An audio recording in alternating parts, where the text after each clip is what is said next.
আপনারা দেখছেন একুশে টেলিভিশন। আল্লাহু আল্লাহু আল্লাহু আল্লাহু আল্লাহু আল্লাহু আল্লাহ। আসসালামু আলাইকুম ওয়া রাহমাতুল্লাহি তাআলা ওয়া বারাকাতুহু।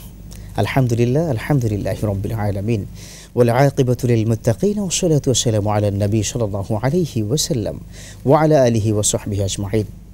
সুপ্রিয় দর্শক, যে যেখান থেকে দেখছেন এই মুহূর্তে আপনাদের প্রিয় চ্যানেল একুশে টিভি, আপনাদের সকলকে স্বাগত জানাই, মোবারকবাদ জানাই। আমি মাওলানা ফখরুল আশিকি।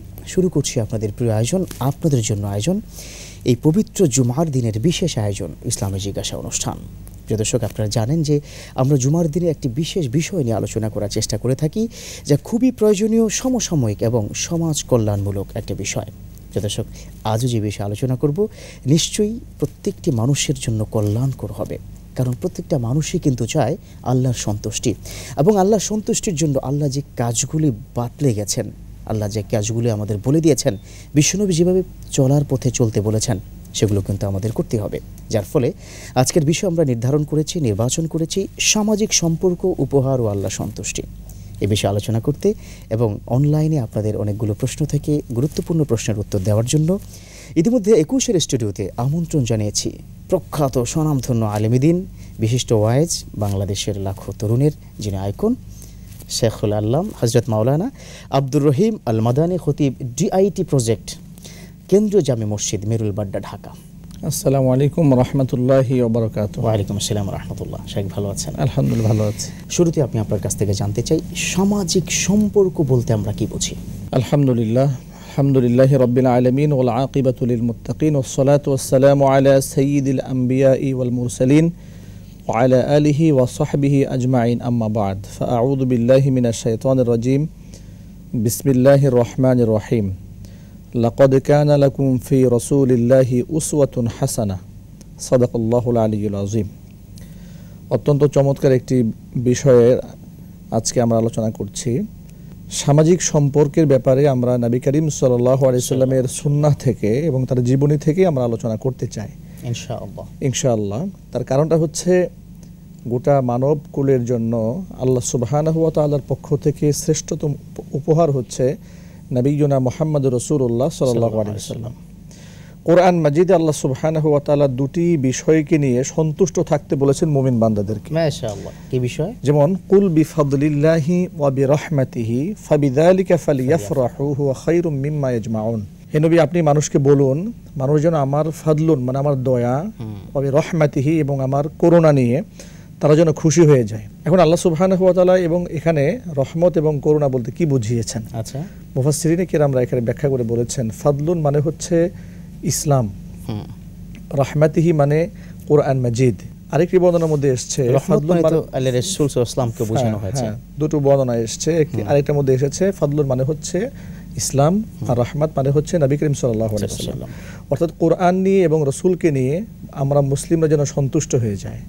এর পক্ষান্তরে আমরা বলতে পারি কোরআন এবং সুন্নাহ, আমার রাসূল মানে তো সুন্নাত, সুন্নাহকে নিয়ে যেন আমরা সন্তুষ্ট হয়ে যাই।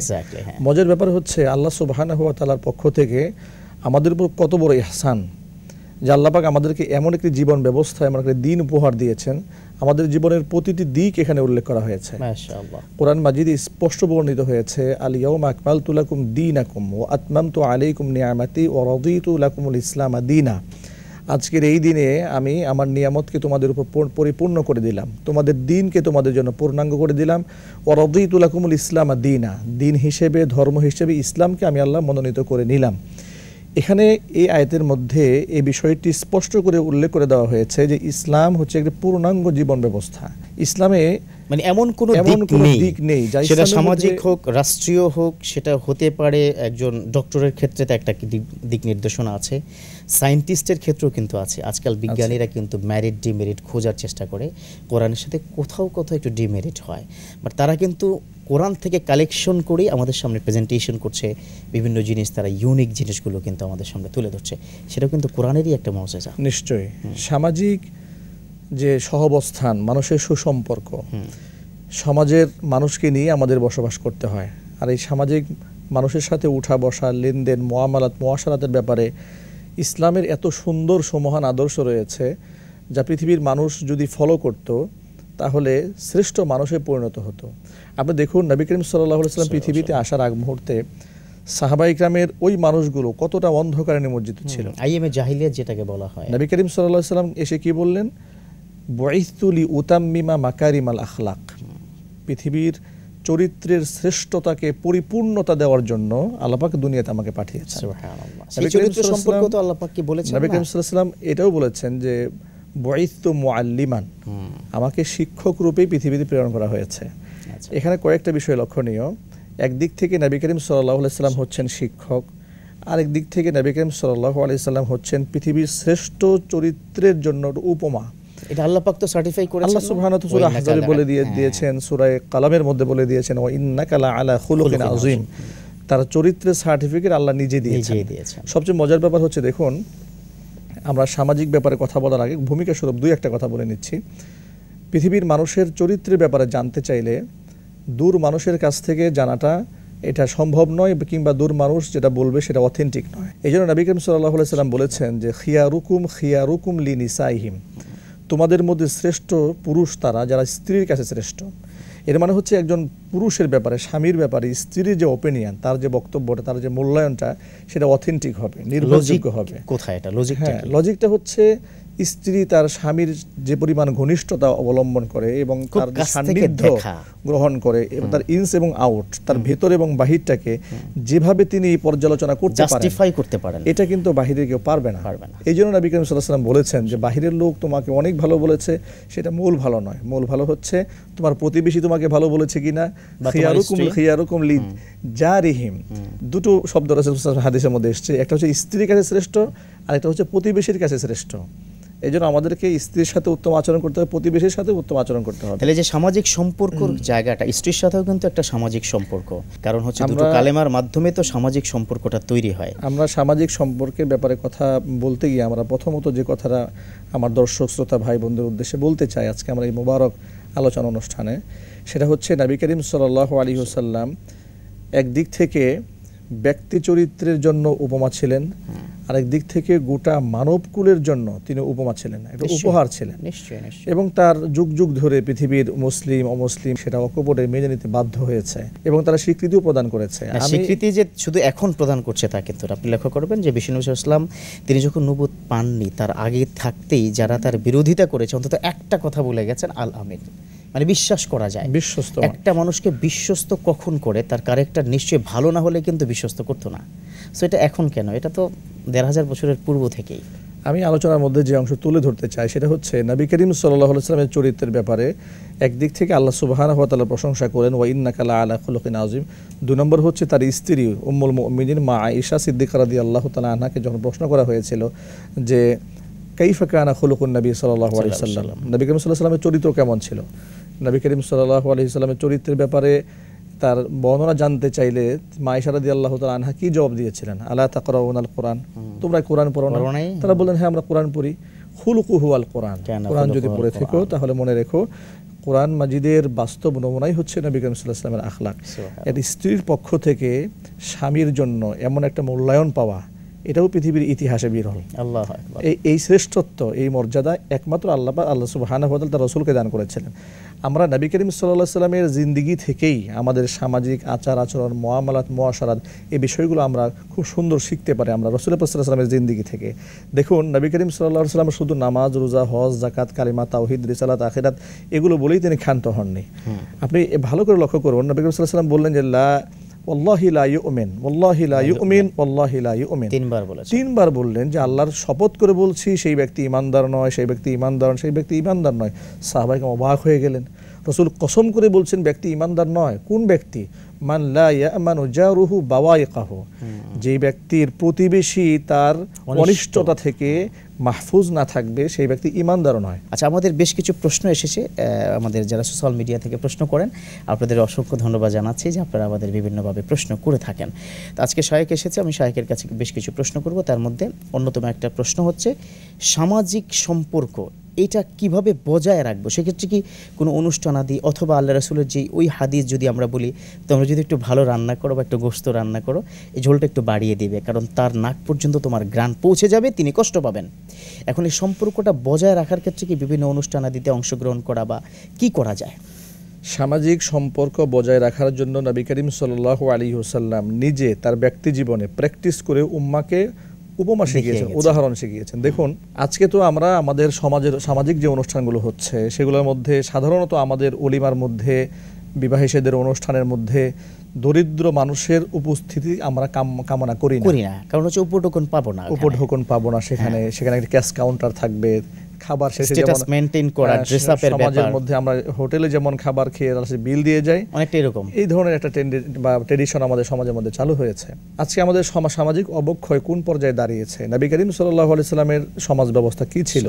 তার সুহবতে ধন্য হয়ে সাহাবায়ে কেরাম এত সুন্দর এবং উৎকৃষ্ট জীবনযাপনে হয়েছেন, তারা উৎকৃষ্ট জীবনযাপনে তারা অভ্যস্ত হয়েছিলেন। নবী করিম সাল্লাল্লাহু আলাইহি ওয়াসাল্লাম বলেছেন, খায়রুল কুরুনি করনি, পৃথিবীর শ্রেষ্ঠ যুগ হচ্ছে আমি নবীর যুগ, সুম্মাল্লাযীনা ইয়ালুনাহুম সুম্মাল্লাযীনা ইয়ালুনাহুম, তার পরবর্তী প্রজন্মের লোকেরা, পরবর্তী প্রজন্মের আগের প্রজন্মের লোকেরা তার চেয়ে বেশি ভালো হবে, এর পরবর্তী প্রজন্মের লোকদের চেয়ে তার আগের প্রজন্মের লোকগুলো বেশি ভালো হবে, এভাবেই পর্যায়ক্রমে পৃথিবীর একদিকে ক্রমান্বয়ে কিয়ামতের দিকে পৌঁছে যাবে। নবী করিম সাল্লাল্লাহু আলাইহি ওয়াসাল্লাম যে উপমাগুলো রেখেছেন, আপনি যে প্রশ্নটা করেছেন যে আমরা সামাজিক এই সংহতি আমরা কিভাবে বজায় রাখতে পারি, বা এই সুন্দর আচরণটা বা আমাদের এই মহব্বত কায়েম রাখার ক্ষেত্রে আমরা কোন কোন ধরনের আমাদের সামাজিক ভূমিকা রাখতে পারি, সেক্ষেত্রে আমি কয়েকটা কথা বলবো। যে নবী করিম সাল্লাল্লাহু আলাইহি ওয়াসাল্লাম যেভাবে ভূমিকা রেখেছেন, ধনী গরিব অসহায় সকলের সাথেই বন্ধুত্ব সুলভ আচরণ করা, বিশেষত মুআমালাত এবং মুআশারাত দুটো বিষয় আমাদের খেয়াল করতে হবে।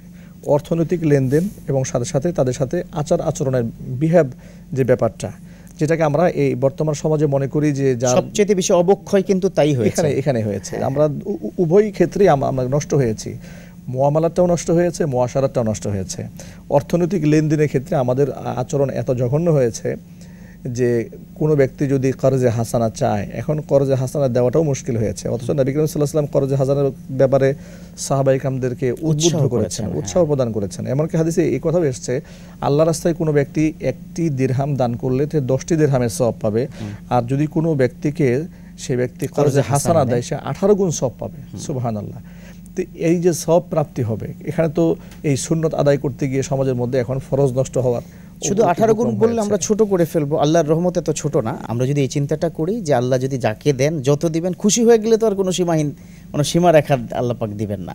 আচ্ছা, আমরা যে জায়গাটিতে টাচ করেছিলাম যে অবক্ষয় থেকে যদি আমরা একটু রোধ করতে চাই, বা এটাকে কিভাবে একটা সমাধানের লেভেলে নিয়ে আসা যায়? সমাধানের লেভেল বেশ কয়েকটা হতে পারে। এক নম্বর, ব্যক্তিগত জীবন থেকে শুরু করা, নিজেকে স্টার্ট করা, নিজের পরিবার থেকে সূচনা করা।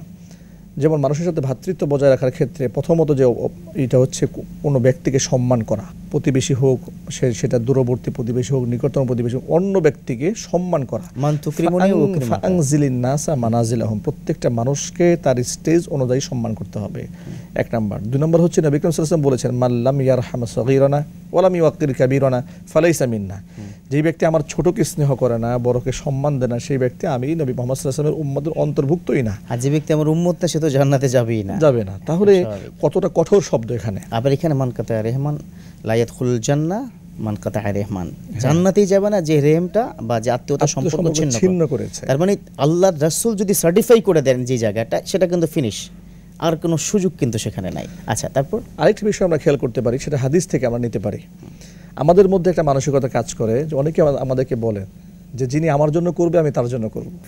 এই যে অবস্থাটা শুরু গিভ এন্ড টেক যেটাকে বলে, হ্যাঁ, যে আমি আমার প্রাপ্তি কি সেটা আগে হিসাব করব, পাবো দিব, এরকম করব। তা এখানে একটা স্বার্থের মুআমালা হয়ে গেল।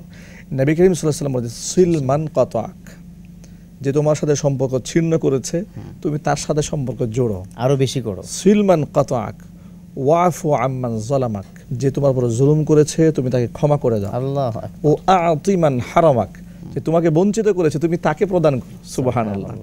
প্রত্যেকটা শব্দ আমার কাছে মনে হয়েছে হাদিসটা যখন আমি পড়ি, পৃথিবীর সমস্ত মনীষীদের বক্তব্য যদি এক পাল্লায় দেওয়া হয়, শুধুমাত্র এই হাদিসের একটা অংশ যদি আরেক পাল্লায় দেওয়া হয়, পৃথিবীর সমস্ত মনীষীদের কথা এই শব্দের মধ্যে পিছে পড়ে যাবে। ওয়াফু আম্মান যালামাক, যে তোমার উপর জুলুম করেছে তুমি তাকে ক্ষমা করো। ও আতি মান হারামাক, যে তোমাকে বঞ্চিত করেছে তাকে আরো বাড়িয়ে দাও, আবার তাকে দাও। আল্লাহু আকবার। নিশ্চয় আপনার কাছ থেকে শুনবো, আরো বিস্তারিত আপনি বলবেন। তবে বিরতির পরে যে অংশ নিয়ে আপনি আলোচনা করবেন, সামাজিক সম্পর্কটা সঠিকভাবে বজায় রাখার পর আল্লাহ পাক কি উপহার দিবেন বা আল্লাহর সন্তুষ্টি কিভাবে আদায় করতে হবে বা অর্জন করা উচিত, ইনশাআল্লাহ এই বিষয়ে নিয়ে বিস্তারিত কথা শুনবো। তবে তার আগে একটা ছোট্ট বিরতি নিচ্ছি।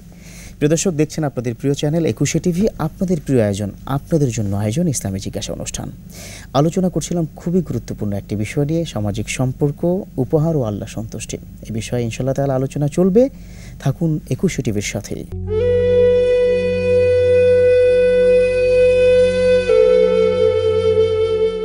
আলহামদুলিল্লাহ প্রিয় দর্শক, দেখছেন আপনাদের প্রিয় চ্যানেল একুশে টিভি এবং আপনাদের প্রিয় আয়োজন ইসলামী জিজ্ঞাসা অনুষ্ঠান। আলোচনা করছিলাম সামাজিক সম্পর্ক, উপহার ও আল্লাহর সন্তুষ্টি নিয়ে। রয়েছেন আমাদের সাথে বাংলাদেশের স্বনামধন্য প্রখ্যাত আলেমী দ্বীন হাফেজ মাওলানা আব্দুর রহিম আল মাদানী। চলুন আমরা আবারও আলোচনায় ফিরে যাই। বিরতির পূর্বে কিন্তু বলছিলাম যে আল্লাহর সন্তুষ্টি এবং উপহার নিয়ে আপনি কথা বলবেন। তবে ওই উপহার যেটা আল্লাহর পক্ষ থেকে পাবো সেটা তো পাবোই, আল্লাহ কিভাবে দিবেন অবশ্যই বলবেন। তার আগে সামাজিক যে বিভিন্ন অনুষ্ঠানে যে আমাদের মুআমালাত মুআশারা যেমনটি আপনি বলছিলেন, এটাকে কিভাবে স্ট্রং করা যায় এবং একজন মানুষকে হাদিয়া দেওয়ার ক্ষেত্রে কোন চিন্তা করে দেওয়া উচিত, কোন চিন্তা করে দেওয়া উচিত নয়, এটা নিয়ে যদি একটু ছোট্ট করে টাচ দিতেন আপনি। আমরা এই ব্যাপারে নবী করিম সাল্লাল্লাহু আলাইহি ওয়াসাল্লামের জীবন থেকে আমরা কিছু আলোচনা শুনতে চাই, যেহেতু নবী করিম সাল্লাল্লাহু আলাইহি ওয়াসাল্লামের পুরো জীবনটাই আমাদের জন্য নমুনা এবং আদর্শ। নিশ্চয়ই পৃথিবীর কোনো ব্যক্তিকে এভাবে চোখ বন্ধ করে অনুসরণ করা যায় না। একজন ব্যক্তি, একজন সত্তাই পৃথিবীতে আছে যাকে চোখ বন্ধ করে নির্দ্বিধায়, বিনা যুক্তিতে, বিনা তর্কে যাকে অনুসরণ করা যায়। যদিও আমরা জানি যে তার সমস্ত কিছুই আমাদের জন্য রহমা, এজন্যই আমরা কিন্তু অনুসরণ করব। তার হাসিটাও আমাদের জন্য আদর্শ, তার কান্নাটাও আমাদের জন্য আদর্শ। নিশ্চয়ই। নবী করিম সাল্লাল্লাহু আলাইহি ওয়াসাল্লাম একজন সাহাবী হাদিস লেখার সময় তিনি একদিন হঠাৎ করে হাদিস লেখা বন্ধ করে দিলেন। নবী করিম সাল্লাল্লাহু আলাইহি ওয়াসাল্লাম তাকে জিজ্ঞেস করলেন, তুমি এই অংশটা লিখোনি কেন?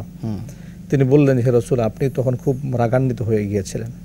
নবী করিম সাল্লাল্লাহু আলাইহি ওয়াসাল্লাম বললেন, তুমি এই অংশটাও লিখে রাখো, আমার রাগ হয়ে যাওয়াটাও আমার উম্মার জন্য আদর্শ। আল্লাহু আকবার, আল্লাহু আকবার। মানে মাঝে মাঝে রাগও হতে হয়, এটাই যেন একটা আদর্শ। সবসময় যে ঠান্ডা অথবা সবসময় যে সমাধান স্বাভাবিকভাবে হবে তা কিন্তু নয়, কখনো কখনো। দেখুন, আমাদের সমাজের মধ্যে সুফিজমের মাধ্যমে যে সবকটা দেওয়া হয় যে কোনো প্রকার রাগ হওয়া যাবে না। হ্যাঁ, রাগের বেশ কিছু ক্লাসিফিকেশন রয়েছে, এর কোনো স্টেজ আছে। যে নবী করিম সাল্লাল্লাহু আলাইহি ওয়াসাল্লাম এও শিক্ষা দিয়েছেন, আল হুব্বু ফিল্লাহ ওয়াল বুগদু ফিল্লাহ। আমার কাউকে মহব্বত করতে হবে আল্লাহর জন্য, গুসা হতে হবে আল্লাহর জন্য। ওমর ফারুক রাদিয়াল্লাহু তাআলা আনহু, তিনি ফারুক উপাধি কেন পেলেন? তিনি তো অত্যন্ত রাগী মানুষ ছিলেন। বাইনাল হক ওয়াল বাতিল, আল ফারিকু বাইনাল হক ওয়াল বাতিল।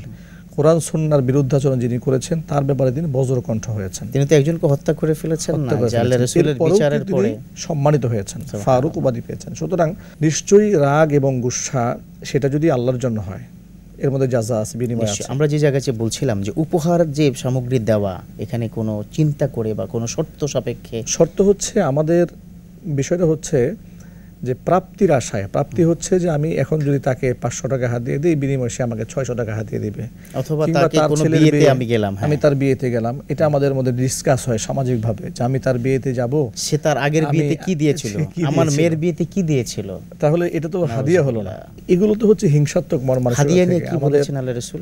হাদিয়া দেওয়া সুন্নাত, নেওয়া সুন্নাত। তাহাদ্দু তাহাব্বু, যে তোমরা একে অপরকে হাদিয়া দাও, হাদিয়া দিলে মহব্বত বাড়বে।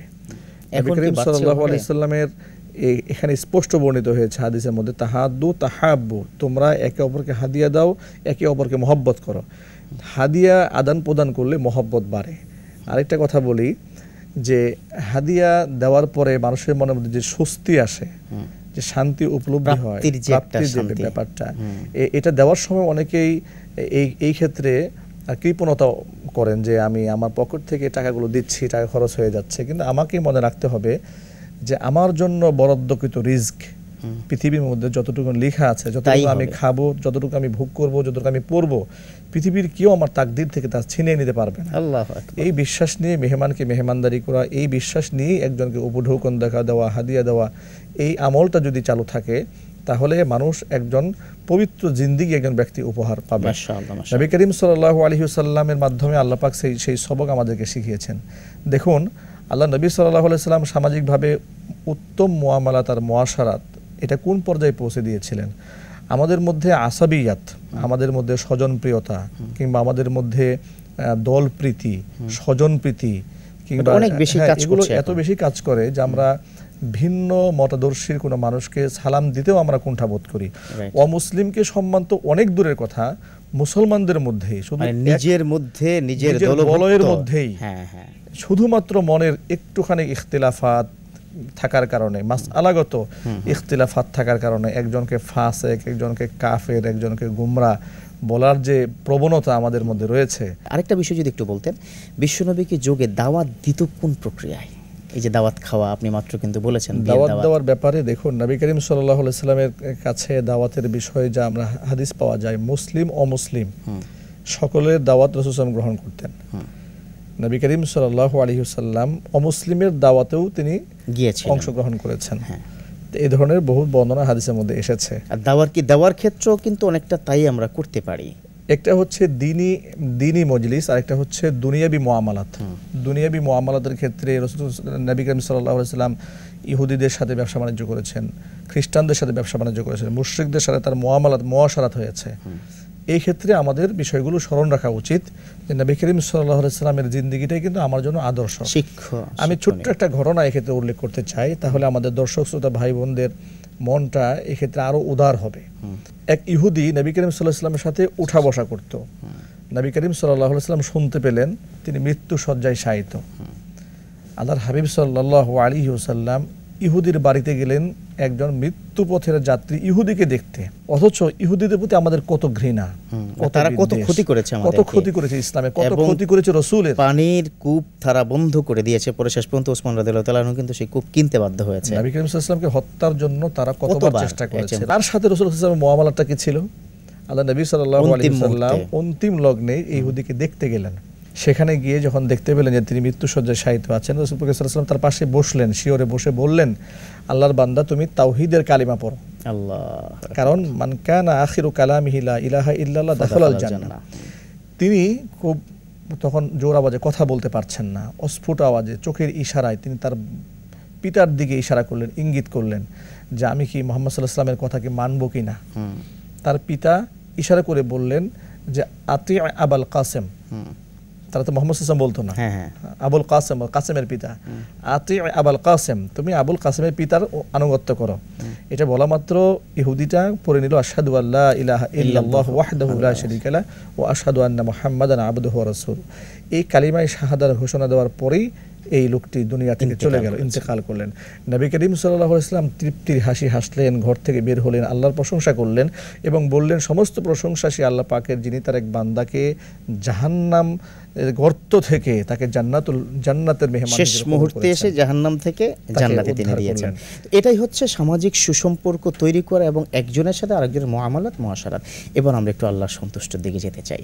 দেখুন, আল্লাহ পাক তখনই তো সন্তুষ্ট হয় যখন বান্দার হক সঠিকভাবে আদায় হয়। আল্লাহ পাক তখনই সন্তুষ্ট হয় যখন মানুষ মানব কল্যাণে কাজ করে, তাই তো? সেক্ষেত্রে আল্লাহর কোন কোন কাজ সামাজিক সুসম্পর্ক বজায় রাখলে আল্লাহ সন্তুষ্ট হবেন? কোরআনে কারীমের দিক নির্দেশনা হচ্ছে ইয়া আইয়ুহাল্লাযীনা আমানু আতিউল্লাহা ওয়া আতিউর রাসূল ওয়া উলিল আমরি মিনকুম, যে তোমরা আমি আল্লাহর আনুগত্য করো, আমার রাসূলের আনুগত্য করো এবং তোমাদের মধ্যে সিদ্ধান্ত দেওয়ার মতো উপযুক্ত উলামা যারা আছেন তাদের আনুগত্য করো। এখানে এক নাম্বার আল্লাহর আনুগত্য করতে হবে, রাসূলের আনুগত্য করতে হবে। কোরআন মাজিদের মধ্যে সূরা হাশরে আল্লাহ পাক বলছেন ওয়ামা আতাকুমুর রাসূলু ফাখুযুহু ওয়ামা নাহাকুম আনহু ফান্তাহু, আমার রাসূল তোমাদের জন্য যা নিয়ে এসেছেন সেটা তোমরা আঁকড়ে ধরো, যে কাজ করতে তোমাদেরকে বারণ করেছেন সেখান থেকে তোমরা বিরত থাকো। কোরআন মাজিদ আল্লাহ সুবহানাহু ওয়া তাআলা অন্য আয়াতের মধ্যে বলেছেন ওয়া'তাসিমু বিহাবলিল্লাহি জামিআ ওয়া লা তাফাররাকু, তোমরা বিচ্ছিন্ন হয়ে যেও না, তোমরা রজ্জুকে, আমি আল্লাহর রজ্জুকে সম্মিলিতভাবে মজবুতভাবে তোমরা আঁকড়ে ধরো।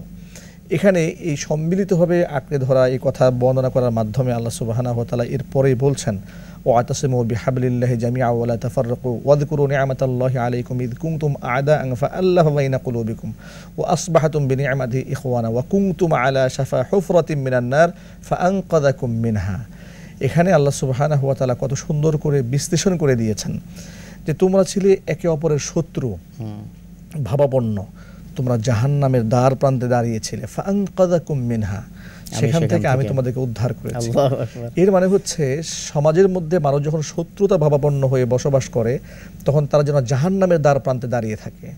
যখন তারা শত্রুতাকে ছেড়ে বন্ধুত্ব সুলভ আচরণ করে, সম্পর্ক তৈরি করে, তখন তারা জান্নাতের নিকটবর্তী হয়ে যায়। এই জায়গায় একটা সম্পূরক বিষয় হচ্ছে, ধরেন বন্ধুত্ব দীর্ঘ বছরই ছিল, একটা সময় এসে কিন্তু কোনো কাজের কারণে বা কোনো মুআমালাত মুআশারা যেমনটি আপনি বলছিলেন, এটার কারণেই যদি সম্পর্কটা ছিন্ন হয়ে যায়, সেক্ষেত্রে কি পানিশমেন্ট হতে পারে? সম্পর্ক ছিন্ন করার ক্ষেত্রে নবী করিম সাল্লাল্লাহু আলাইহি ওয়াসাল্লাম বলে দিয়েছেন, কোনো মুসলমান অপর মুসলমানের সাথে 3 দিনের উপরে সেই ব্যক্তি সম্পর্ক ছিন্ন রাখতে পারবে না।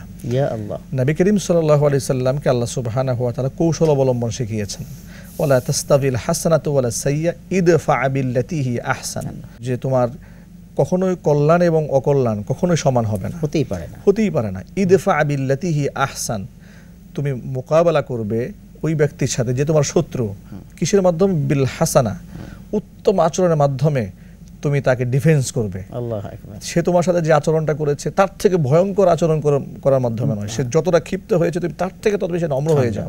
যেমনটা আপনি কিন্তু শুরুতে 3টা গুণের কথা বলেছেন, জি, 3টা গুণ যদি কারো ব্যক্তির মধ্যে থাকে, ফাদাখালাল জান্নাহ। আমার মনে হয় এই 3টাই কিন্তু জান্নাতে যাওয়ার জন্য কি যথেষ্ট? দেখুন, এই 3টা গুণের মধ্যে আমরা সম্পূরকভাবে বুখারী শরীফের একটা হাদিসের একটা অংশ আমরা এখানে আনতে পারি।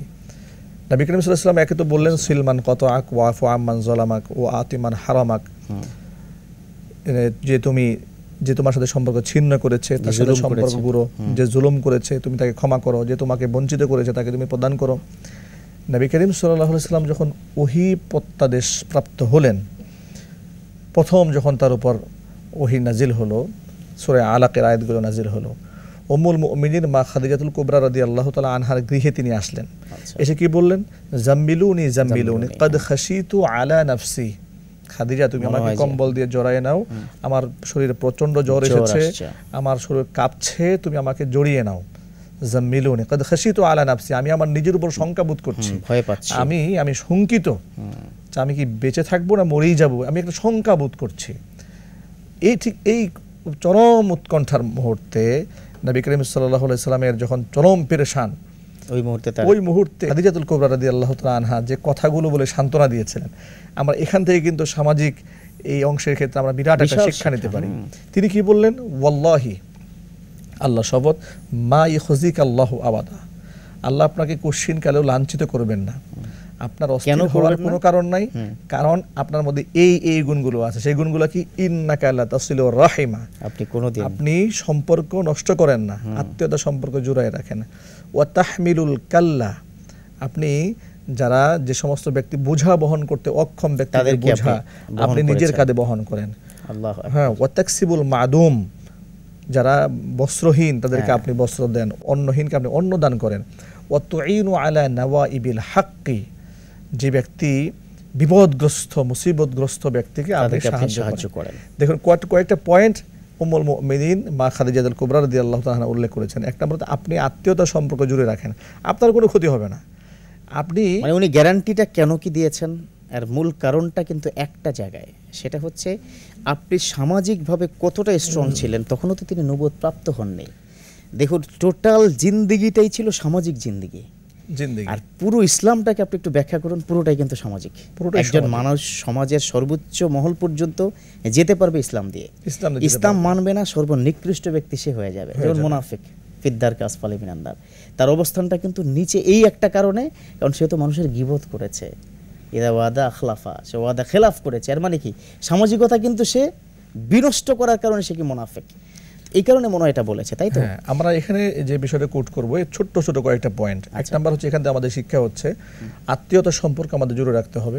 2 নাম্বার, অসহায় মানুষকে, বিপদগ্রস্ত মানুষকে সাহায্য করতে হবে। আমরা নিশ্চয়ই বিস্তারিত শুনবো। এবার আপনি আল্লাহ সন্তুষ্টি নিয়ে আলোচনা করবেন, তার আগে একটা ছোট্ট বিরতি নিচ্ছে ইনশাআল্লাহ তাআলা, তারপরেই। আলহামদুলিল্লাহ, প্রিয় দর্শক, দেখছেন আপনাদের প্রিয় চ্যানেল একুশে টিভি এবং আপনাদের প্রিয় অনুষ্ঠান ইসলামী জিজ্ঞাসা অনুষ্ঠান। আলোচনা করছিলাম সামাজিক সম্পর্ক, উপহার ও আল্লাহ সন্তুষ্টির বিষয় নিয়ে। প্রিয় দর্শক, ইনশাআল্লাহ তাআলা আলোচনা চলতে থাকবে।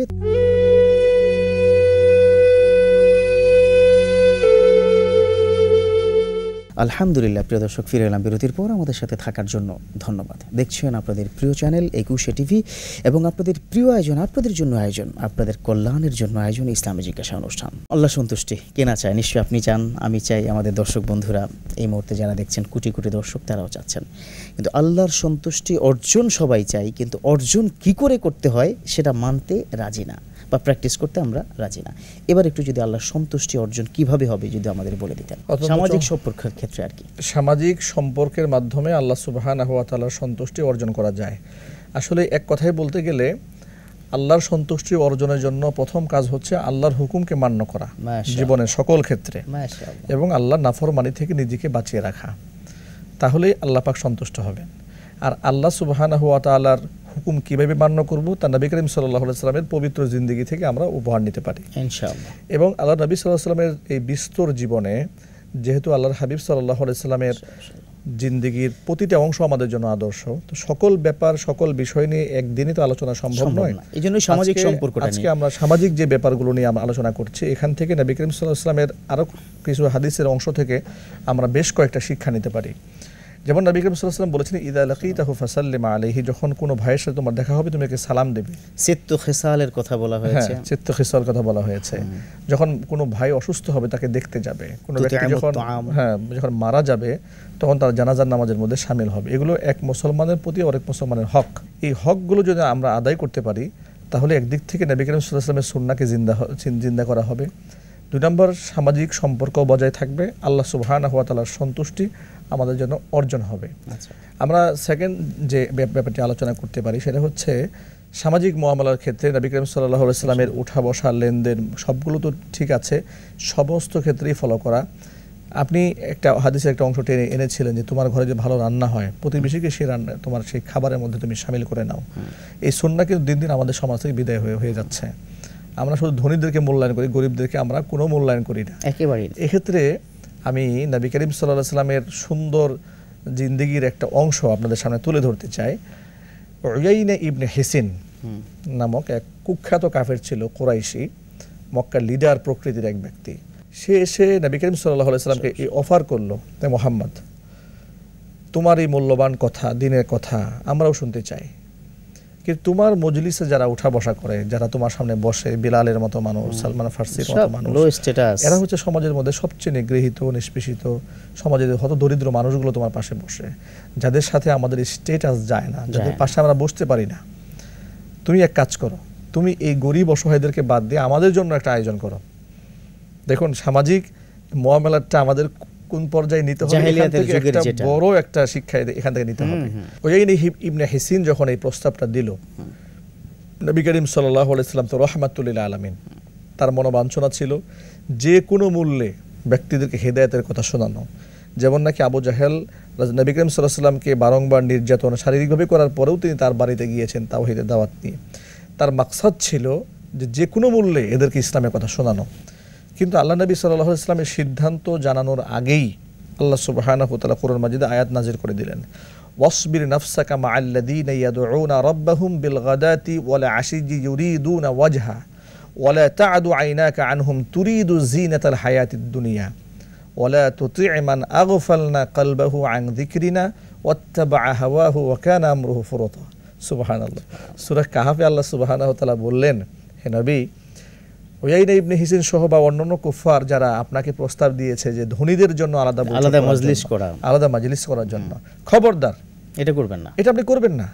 ওয়াসবির নাফসাকা মা'আল্লাযীনা ইয়াদউনা রাব্বাহুম বিল গাদাতি ওয়াল আশিয়্যি, সকাল সন্ধ্যা ইউরিদুনা ওয়াজহা, আমি আল্লাহর সন্তুষ্টি কল্পে যে দরিদ্র মানুষগুলো যেভাবে আমাকে ডাকে, আপনি ধৈর্যের সাথে তাদের সাথে সময় কাটান, তাদের সাথে আপনি উঠা বসা করুন।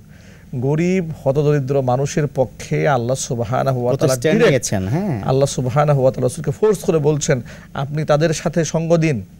এখানেই শেষ নয়, এরপরে আল্লাহ সুবহানাহু ওয়া তাআলা কি বললেন, ওয়ালা তা'দু আইনাকা আনহুম তুরিদু যিনাতাল হায়াতিদ দুনিয়া, দুনিয়ার চাকচিক্য কামনা করে আপনি এদের থেকে মুখ ফিরিয়ে নিয়েন না। অথচ নবী করিম সাল্লাল্লাহু আলাইহি ওয়াসাল্লামের তো এই চাহাত ছিলই না, কিন্তু তারপরেও আল্লাহ সুবহানাহু ওয়া তাআলা এখানে শক্ত ভাষা ব্যবহার করেছেন, যাতে করে নবী করিম সাল্লাল্লাহু আলাইহি সাল্লামের মনের মধ্যে মনোবাসনা কোথাও যেন ধনীদের প্রতি আলাদা বৈঠকের ব্যাপারে মন বাসনা তৈরি না হয়। এরপর আল্লাহ সুবহানাহু ওয়া তাআলা কি বললেন যে তুরিদু জিনাতা ওয়ালা তুতি মান আগফালনা কলবাহু আন যিকরিনা, যারা আমি আল্লাহর জিকির থেকে নিজের কলবকে যারা গাফেল করে নিয়েছে, আপনি ওই সমস্ত ব্যক্তিদের আনুগত্য করবেন না, তাদের কথা আপনি শুনবেন না। এখানে স্পষ্ট বলে দেওয়া হয়েছে সামাজিক মুআমালাত মুআশারাত উঠা বসার ক্ষেত্রে, দাওয়াতের ক্ষেত্রে, অনুষ্ঠানের ক্ষেত্রে কিংবা যে কোনো সামাজিক কাজ করার ক্ষেত্রে গরিবদেরকে আলাদা বৈঠক করে তাদেরকে পাশ কাটিয়ে শুধুমাত্র ধনী বা এলিট পিপল যারা, তাদেরকে নিয়ে আলাদা একটা সোশ্যাল অবস্থান কায়েম করা, এটা ইসলামের সুমহান আদর্শের সম্পূর্ণ পরিপন্থী একটা বিষয়। মাশাআল্লাহ, আলহামদুলিল্লাহ। প্রিয় শায়েখ, আপনি অনেক সুন্দর করে আলোচনা করেছেন সামাজিক সম্পর্ক কি করে বজায় রাখা যায়, এবং আপনি আলোচনা এটা নিয়েও করেছেন যে কিভাবে সেটা নষ্ট করা হয়েছে। বিশেষ করে আল্লাহ সন্তুষ্টি অর্জনের জন্য সামাজিক সম্পর্ক কি করে বজায় রাখতে হয় সেটা কিন্তু আপনি ক্লিয়ার করেছেন। আশা করি আমাদের দর্শকের ব্যাপক উপকারে আসবে ইনশাআল্লাহ তাআলা। জাযাকুমুল্লাহ খায়র। আপনাদেরকেও জাযাকাল্লাহ। আলহামদুলিল্লাহ। প্রিয় দর্শক, এতক্ষণ ধরে যে বিষয়ে আমরা আলোচনা করেছি সামাজিক সম্পর্ক, উপহার ও আল্লাহর সন্তুষ্টি, সত্যি তাই। সামাজিক সম্পর্কটা যদি আমরা শক্তিশালী করতে পারি, আল্লাহর দেয়া যে দিন তিনি দিয়েছেন, আল্লাহ রসুল যেভাবে তার জীবন চরিত্রটা চলেছে মুআমালাত মুআশারাতের মাধ্যমে, সাহাবা আজমাইনদের যেভাবে তিনি শিক্ষা দিয়েছেন, যেভাবে ইসলাম এই বিষয়গুলোকে ক্লিয়ার করেছেন, আমরা যদি সেখান থেকে গ্রহণ করতে পারি, আশা করি আমাদের সমাজে অনেক শান্তি ফিরে আসবে এবং আমরা প্রত্যেকটি মানুষ শান্তিতে থাকতে পারবো। কারণ আল্লাহ রসুল সাল্লাল্লাহু আলাইহি ওয়াসাল্লাম তিনি কিন্তু শ্রেষ্ঠ একজন সামাজিক মানুষ। তার শিক্ষাই হচ্ছে জান্নাতি শিক্ষা। আমাদের সমাজে হাই প্রোফাইল, লো প্রোফাইল দুভাগে ভাগ করে আমরা সমাজটাকে নষ্ট করে ফেলছি। অথচ দেখুন, মসজিদের মধ্যে যখন আমরা সবাই নামাজে দাঁড়িয়ে যাই, উঁচু নিচু ভেদাভেদ ভুলে গিয়ে কিন্তু আমরা দাঁড়াই। এটাই হোক আমাদের সমাজের প্রত্যেকটি জায়গার চিত্র। প্রিয় দর্শক, আর শেষ করতে চাই এখানে। সবাই ভালো থাকবেন। তবে যাবার আগে আপনাদেরকে বলছি, যদি কোনো প্রশ্ন বা কোনো মতামত যদি থাকে তাহলে যোগাযোগ করুন এই ঠিকানায়। প্রযোজক ইসলামী জিজ্ঞাসা, 21 টেলিভিশন, 10 কাউরান বাজার, ঢাকা 1215। ফোন 818-9910 থেকে 19 পর্যন্ত এই নম্বরে। ফ্যাক্স 818-9905।